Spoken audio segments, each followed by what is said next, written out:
Մանդատները չվերցնելը որևէ բան չի տալիս Հայաստանի ընդդիմությանը, որևէ բան։ Այս ընտրության արդյունքները որքանով արտացոլում, հա, հանրության պատկերացումները, հանրության կամքը։ Ամենամեծ խախտումների կատեգորիան, այսպես ասենք, դա վարչական ռեսուրսի օգտագործումն է։ Բարև ձեզ հարգելի հեռուստադիտողներ, Եվրոմեդիայի տաղավարում այսօր զրուցելու ենք ընտրական իրավունքի մասնագետ Ատոմ Մխիթարյանի հետ։ Շնորհակալ եմ հրավեր ընդունելու համար, պարոն Մխիթարյան։ Բարև ձեզ։ Պարոն Մխիթարյան, հանրության, այսպես ընկալումներում, ինչպես նաև ընդդիմության, հա, այսպես դիտարկմամբ նրանց փաստերի ներկայացմամբ, ասում են, որ իհարկե Հայաստանի պատմության մեջ եղել են, տեսել ենք ամեն ինչ, տեսել են կտրակեղծիքներ, կեղծված ընտրություններ, բայց այս մասշտաբի կեղծիքներ, որ հենց ընտրությունների բուն գործընթացից հետո անգամ մի ամբողջ մեծ ուժ դուրս թողնվի, հա, խորհրդարանից, ընտրական process-ից, այսպիսի բան չի եղել, աննախադեպ է։ Որքանով եք այս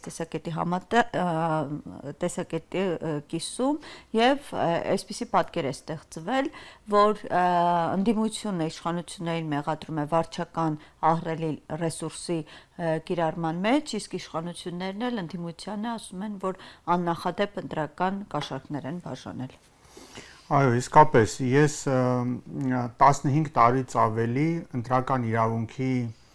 դասախոս եմ Գիտությունների ազգային ակադեմիայի մագիստրատուրայում եւ իմ ուսանողներին միշտ սովորեցնում եմ, որ ընտրությունները դրանք միայն քվեարկության օրը չեն, որովհետեւ մինչեւ հիմա էլ մարդկանց մոտ կարծիք կա, որ հենց ընտրությունների մասին խոսում են ու ընտրախախտումների մասին բոլորը կենտրոնանում են միայն ընտրախախտումները, որոնք տեղի են ունենում քվեարկության օրը։ Բնավ այդպես չի եւ ավելին կարող եմ ասել։ Այն խախտումները, որոնք տեղի են ունենում քարոզարշավի ընթացքում, այսինքն մինչև քվեարկության օրը, շատ ավելի մեծ ազդեցություն են ունենում ընտրությունների արդյունքի վրա, քան միայն դա։ Հիմա անդրադառնալով ձեր հարցին կարող եմ ասել, որ քանի որ հիմա 21-րդ դարում ենք եւ տեխնոլոգիաները զարգանում են, այնպես չի, որ ընտրական տեխնոլոգիաները հետ են մնում ընդհանուր զարգացվածության աստիճանից եւ նրանք եւս զարգանում են։ Եվ Հայաստանը լավ օրինակ է, որովհետև իսկապես այն տեխնոլոգիաները, որոնք կիրառվում են ամբողջ աշխարհում, Հայաստանում եւս կիրառվեցին։ Հիմա մի քիչ ավելի կոնկրետ եկեք անդրադառնանք, թե ինչ տեղի ունեցավ Հայաստանում ընտրությունների ընթացքում։ Տեսեք, ուրեմն փետրվարի 7-ին հայտարարվեց, որ հունիսի 7-ին տեղի են ունենալու ազգային ժողովի հերթական ընտրությունները։ Եվ փետրվարի 7-ից արդեն ուժի մեջ մտավ այն օրենքի դրույթը, որով արգելվում էր օրինակ բարեգործություն անել եւ դրանք անել այն պատրվակով, որ կարող են ազդեցություն ունենալ ընտրությունների վրա։ Այդ օրվանից սկսած բազմաթիվ դեպքեր են գրանցվել, մի քիչ հետո կասենք, թե որտեղ եւ ինչպես, բարեգործության արգելքի խախտման։ Այո, հենց դա է։ Նրանք իրենք ասում են, որ դա մեր կառավարության ծրագիրն է եղել միջև ընտրությունները, ու ինչ ներկայացրել ենք, դա անում ենք։ Թոշակների բարձրացնելը, առողջապահության ապահովությունը, ասում են մենք այդ մանկապարտեզների կառուցումը, մենք մեր ծրագիրն ենք ասում են իրականացրել։ Հա, այն ծրագրի այն մասերը, որոնք վերաբերվում էր Հադրութի եւ Շուշիի դեօկուպացիային, դա կարող է ծրագրի մեջ չէր կամ այն արդյոք ծրագրի մեջ գրված էր, որ պետք է ընտրությունների նախօրյակին եւ ընտրություններից անմիջապես հետո ուրեմն միլիարդավոր դրամների ընտրակաշառք, պարգևակաշառք, այսպես կարելի ասել, տալ այն մարդկանց, որոնք քաղաքական պաշտոններ են զբաղեցնում։ Համեմատելու բան չի, էլի հասկանում։ Բայց մենք ամեն օր տեսնում ենք ձայնագրություններ, հա քննչականը, հակակոռուպցիոնը, ընդդիմադիր կուսակցությունների վերաբերյալ, սա ինչի մասին է խոսում։ Ուրեմն տեսեք, այդ բոլոր, քանի որպեսզի չլինի օդի մեջ խոսակցություն, ես բերեմ մի դիտորդական առաքելության գրանցած ընտրախախտումների մասին փաստական տվյալներ եւ դրանից մեր հեռուստադիտողները կարող են անհրաժեշտ հետեւություններ անել։ Ուրեմն խոսքը վերաբերում է Արդար Քվե կամ երիտասարդական ակումբների դաշնություն դիտորդական առաքելությանը, որը գրանցվել է ապրիլին եւ երկարաժամկետ եւ կարճաժամկետ դիտորդների միջոցով ավելի քան 300 կարճաժամկետ եւ 40-ից ավելի երկարաժամկետ դիտորդների միջոցով ուրեմն դիտարկել է ամբողջ ընտրական գործընթացը։ Ընդ որում ընտրական գործընթացը դիտարկել է ոչ թե հենց այնպես ուղղակի մարդիկ գնում էին դիտարկում էին, այլ հատուկ հարթակի միջոցով, որտեղ ուրեմն հնարավորություն ունեն նաև սովորական քաղաքացիները իրենց տեսած ընտրախախտումների մասին ահազանգեր հնչեցնել։ ամբողջ նախընտրական շրջանում ուրեմն գրանցվել է ավելի քան 700 ընտրախախտման դեպք, ավելի քան 700, իսկ քվեարկության օրը ավելի քան 500, այսինքն միասին իրար հետ մոտ 1300 ընտրախախտումների մասին է խոսքը, որոնք տեղի են ունեցել նախընտրական շրջանում եւ քվեարկության օրը,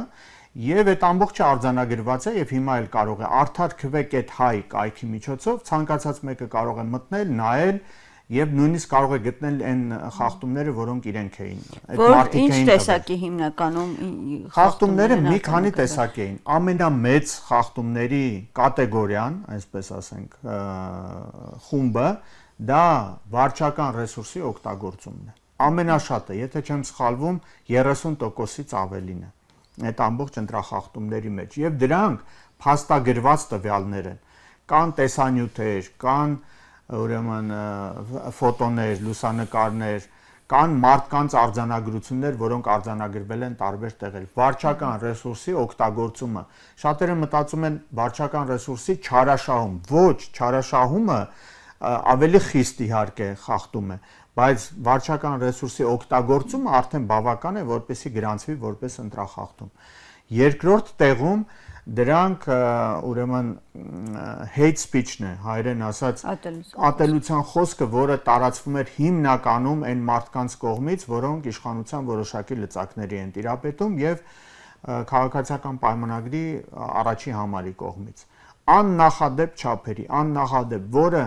առանց այդ էլ բևեռացված մեր հասարակությունը ավելի բևեռացվեց։ Իսկ բևեռացված հասարակությունը չի կարող արդար ընտրությունների գնալ։ Հիմա այս ընտրության արդյունքները որքանով արտացոլում, հա, հանրության պատկերացումները, հանրության կամքը ու արդյոք ինչպես ընդդիմադիր կուսակցություններն են, հա, պնդում, հատկապես Բարգավաճ Հայաստանի այս քվեների հետ կապված խոշորոցից հետո հասարակության քվեն գողացված է թե ոչ։ Միանշանակ կարելի է ասել, որ այն արդյունքները, որոնք արձանագրեց Կենտրոնական ընտրական հանձնաժողովը Կիրակի օրը, չի արտահայտում հասարակության կարծիքը, վերաբերմունքը եւ ուժերի այն հարաբերակցությունը, որը իրականում գոյություն ունի։ Բայց ինչու էսպես հանգիստ վիճակ։ Եթե մարդիկ, այսպես ասած, համաձայն չլինեին, չկիսեին ընտրության արդյունքների տեսակետը, բացի ընդդիմադիր քաղաքական գործիչներից, հանրության մեծ մասն էլ դրսում կլիներ։ Նշանակում է, որ համաձայն են, ընդունում են արդյունքները։ Բայց դա չի նշանակում, որ մի կողմից հակառակ կողմից էլ կա, չէ՞, անհամաձայնություն։ Օրինակ հակառակ կողմը դուք էլ ձեր խոսքում ասացիք, որ անընդհատ ասում են ընտրակաշառքների մասին։ Այդ ընտրակաշառքները էական ազդեցություն կարող էին ունենալ, եթե կային, կարող էին ունենալ ընտրությունների արդյունքների վրա, բայց այն կողմից ինչի չկա որոշակի ազդեցություն, մենք չենք տեսնում ամեն դեպքում։ Դա նշանակում է, որ հասարակությունը իհարկե հաշտ չի ներքին առումով, հաշտ չի են իրադարձությունների կամ են իրավիճակի հետ, որ հիմա գոյություն ունի, բայց դա չի նշանակում, որ այսպես կարող է երկար շարունակվել։ Որ մենք ասում ենք չի արտահայտում հասարակության իրական կամքը, տեսակետը, ընտրությունները, այսինքն արդյունքները չգրանցեցին, դա չի նշանակում, որ միակողմանի չեղավ այդ ամբողջը։ Հասարակությունը իսկապես հաշտ չի այն արդյունքների հետ, որոնք գրանցվեցին։ Իսկ վերջին կաթիլը ըստ էության եղավ այն, որ ինքնակամ ապօրինի որոշմամբ Կենտրոնական ընտրական հանձնաժողովը ուղղակի զրկեց ընդդիմադիր կուսակցություններից մեկին, որպեսզի նա մտնի ազգային ժողով եւ ունենա ամենանվազագույնը այդ 5 մանդատները։ Պարոն Մխիթարյան, ինչ են ասում են, որ նախ որևէ որպես այդպեսին, հա, պարտադրանք չկա, որ քվեներ ընտրատեղամասերում անվավեր ճանաչելուց հետո վերաքվեարկություն եւ մեջ էին բերում նաեւ Վենետիկի հանձնաժողովի տեսակետը, որ եթե ընտրություններից հետո է, հա, վերաքվեարկություն իրականացվում, այսպես ավելի ուղղորդված է լինում,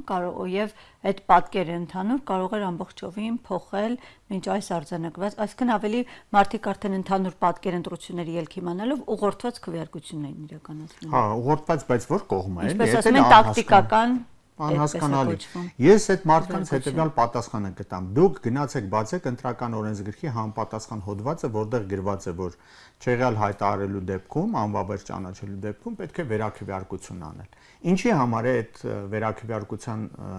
հոդվածը դրված ընտրական օրենսգրքում։ Ինչի համար։ այդ դեպքում պետք չէր ուղղակի դնել այդպիսի հոդված եւ այդ ժամանակ կլներ օրինակ որտեղ մեծ ձեռնտու չի, այդ ընտրական տեղամասի արդյունքները մենք կարող ենք չեղարկել, իսկ որտեղ ձեռնտու է պահել։ Նույն իրավիճակն է, չէ՞։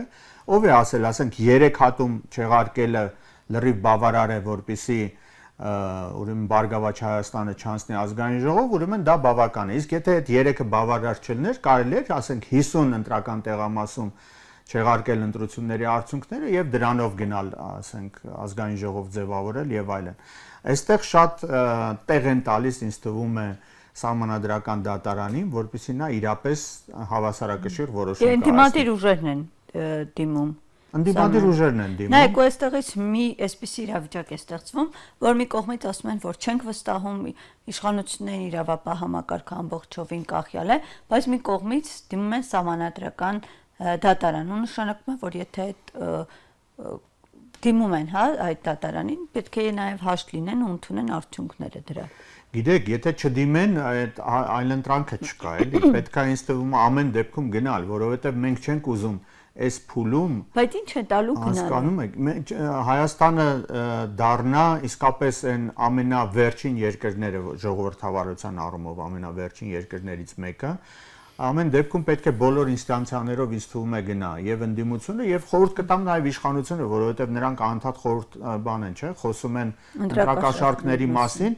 եկեք, ուրեմն ազնվորեն դուք էլ դիմեք Սահմանադրական դատարան եւ Սահմանադրական դատարանը թող որոշի օրինակ այս կողմից թե այն կողմից եւ ինձ թվում է ավելի արդար կլինի, որպեսզի վերաքվեարկություն ամբողջ Հայաստանով լինի, որովհետեւ եւ այն կողմից մենք տեսնում ենք իսկապես մեղադրանքներ, որոնք իրականություն լինելու պարագայում իսկապես կազդեին ընտրությունների արդյունքների վրա։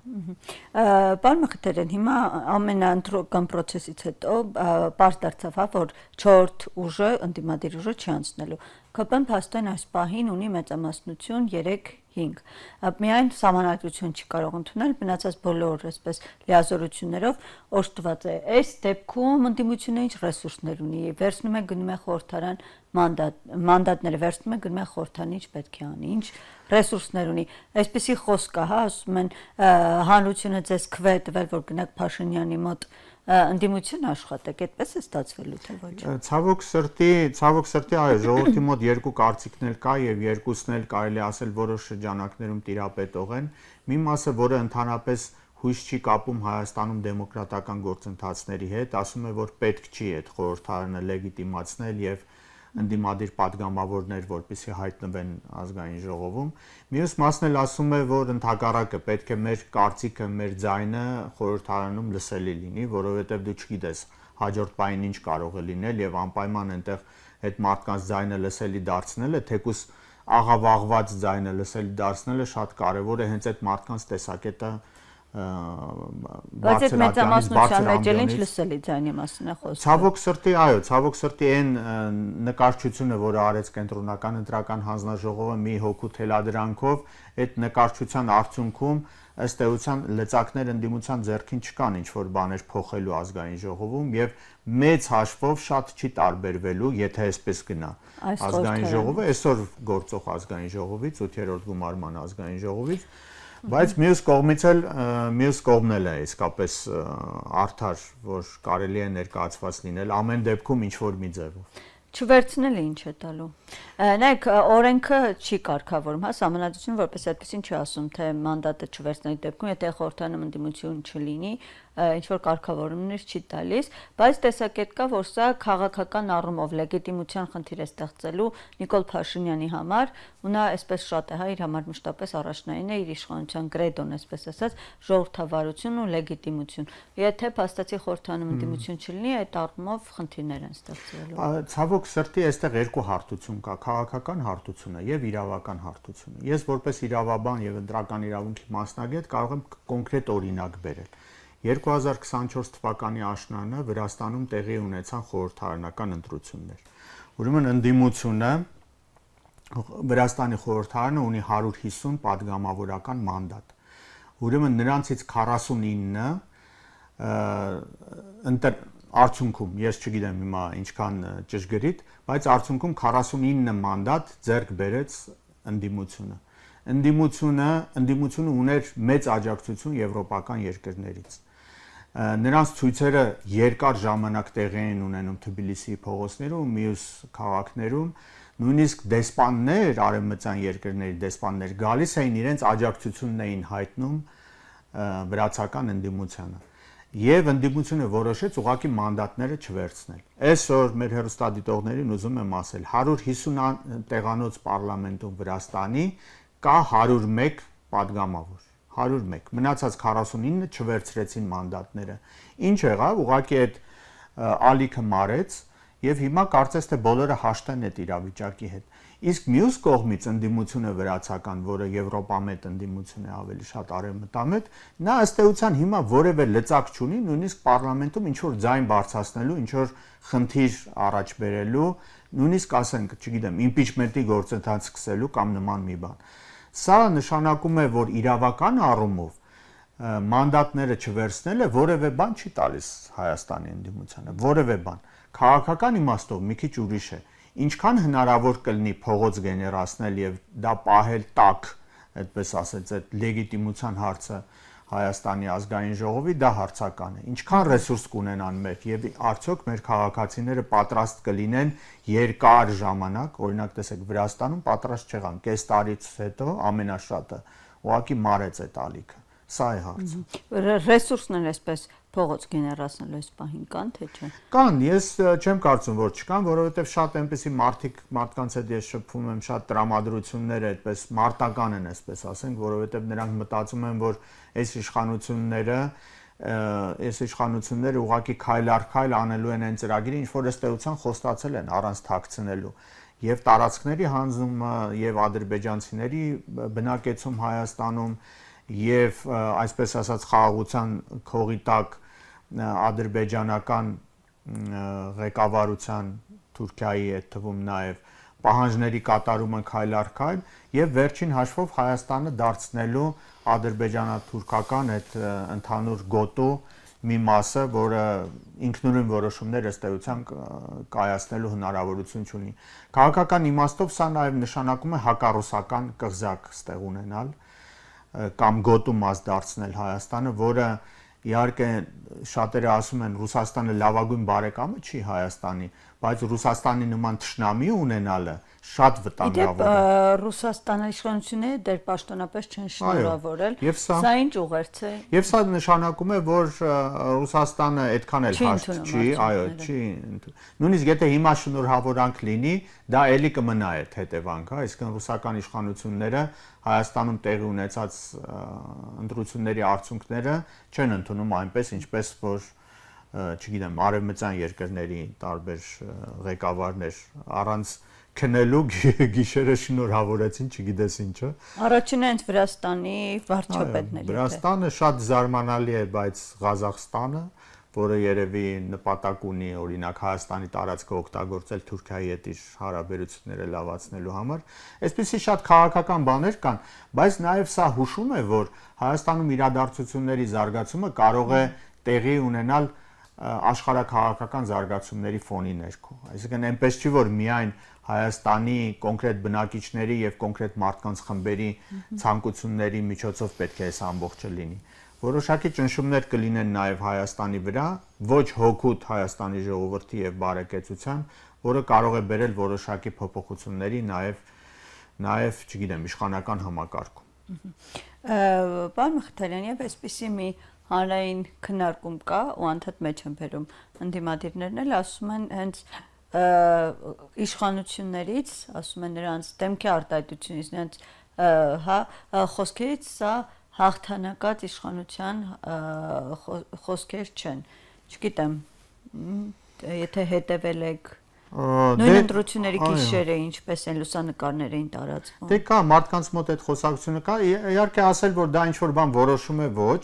բայց դե որ շատ լարված իրավիճակ է հիմա էլ եւ այդ բևեռացումը գնալով շարունակվում է։ Ներկայ իշխանությունները կարծես թե վերցնում են այն կուրսը, որ մինչեւ վերջ պետք է դուրս հանեն քաղաքական դաշտից այն քաղաքական խաղացողներին, որոնք որոշակի ազդեցություն ունեն մեր ընտրողների ընդհանրապես հասարակության վրա, սա ուղղակի անընդունելի է, պետք է հասկանալ, որ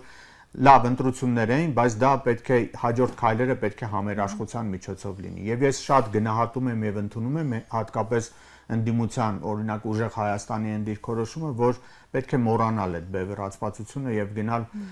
համերաշխության ճանապարհով, վերջին հաշվով երկրի պարակտվելը չի բերելու այդ երկրի բարգավաճմանն ու զարգացմանը։ Եվ վերջում էլ, պարոն Մխիթարյան, այս խորհրդարանը 5 տարի, այսպես ասած, ժամկետ ունի, թե ոչ, շատերը ասում են, որ երկար չի տևելու, այսպես ու նոր արտահայտ ընտրություններ են լինելու։ Ինձ էլ է թվում, որ այդ անկայունության մթնոլորտը անպայման տիրելու է նաև Հայաստանում եւ ամենայն հավանականությամբ, եթե օրինակ ես հույս ունեմ օրինակ, որ Սահմանադրական դատարանը խելամիտ մոտեցում ցույց կտա եւ վերաքվեարկություն կարող է պարտադրել ամբողջ Հայաստանի տարածքում, եթե ոչ, դա կարող է անել որոշակի հանգամանքներով, օրինակ կառավարության ձևավորումից հետո նրա ղեկավարի հրաժարականով եւ նոր ընտրությունների պահանջով, այդ ժամանակ գուցե ժողովուրդը արթնանա եւ իսկապես իր ձեռքը վերցնի իր երկիրը Բայց մի քիչ շատ չի լավատեսություն, այնտեղ մեծ մասը դատավորների Մեկը օրինակ իշխանական նախկին պատգամավոր է, մեկը իշխանական տեսակետ ունեցող։ Այո, 2-3-ը ինձ թվում է օրինակ ճիշտ կլինի այդ դատավորներին ինքնաբացարկ հայտնեն դիմող կողմերը, որպեսզի նրանք ազդեցություն չունենան որոշումների կայացման վրա, ամեն դեպքում ազգանպաստ որոշում կայացնի Սահմանադրական դատարանը։ Ես դեռ հույս ունեմ մի քիչ, բայց կա, որովհետև ես ինքս ժողովրդավարության եւ ժողովրդավարության մեխանիզմների գործունեության օգտին միշտ խոսող մարդ եմ եւ արժի որ դրանք մինչեւ վերջ մենք օգտագործենք եւ դրանից հետո տեսնենք թե մեր երկրի ճակատագիրը վերջին հաշվով ում ձեռքերում է լինելու։ Ժողովուրդը պետք է կամք դրսևորի եւ իր ձեռքը վերցնի իր հայրենիքի, իր երկրի ճակատագիրը։ Շնորհակալ եմ ձեզ զրույցի համար, պարոն Մխիթարյան։ Շնորհակալություն։ Հարգելի աստատիտողներ, հիշեցնեմ, որ Եվրոմեդիայի տաղավարում զրուցում էինք ընտրական իրավունքի մասնագետ Ատոմ Մխիթարյանի հետ։ Շնորհակալ եմ հետևելու համար, կհանդիպենք։